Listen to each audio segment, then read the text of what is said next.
टाठियो बच्चों अस्सलामु अलैकुम वरहमतुल्लाहि वबरकातुहू। शेमी जमज बापत छुस बह कशुर सबक हेत आज ब्याख तह ब्रोट कन हाजिर। वल रुक कहिम सबक बह पर सबक तुह थो जोन पन सबकस कुन।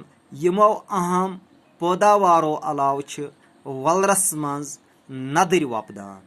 वलरस मज येग आबी जानवरन हुंद काफी तादाद ते आसान। यमन आबी जानवरन ब्योन ब्योन कस्म मगर सारनई पछन वनान। नदरन तो पछनन हुंद शुकार सती वारियाहन लूकन ओजक मिलान।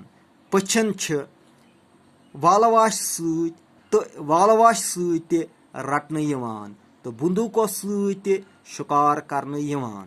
शिकारियन हंदे लासने पोंस सती महकमा रखस एंड फार्मजस काफी आमदनी यवान। यह टाठियो बच्चों अजुक सबक।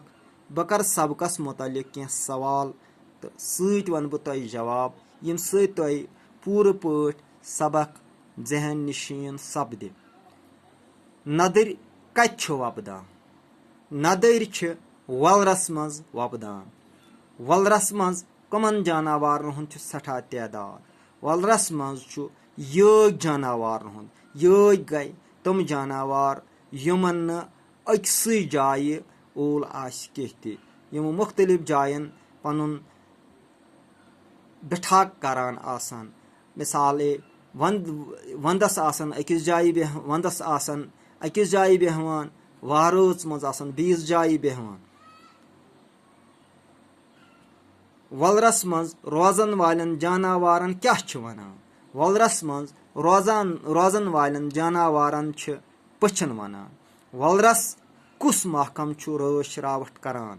वलरस महकमा रखस एंड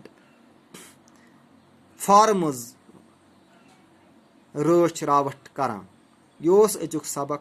उम्मीद जे तुह पढ़ू किताबन दियो नजर परनस सत करू लेखनस कुन पूर तवज्जो।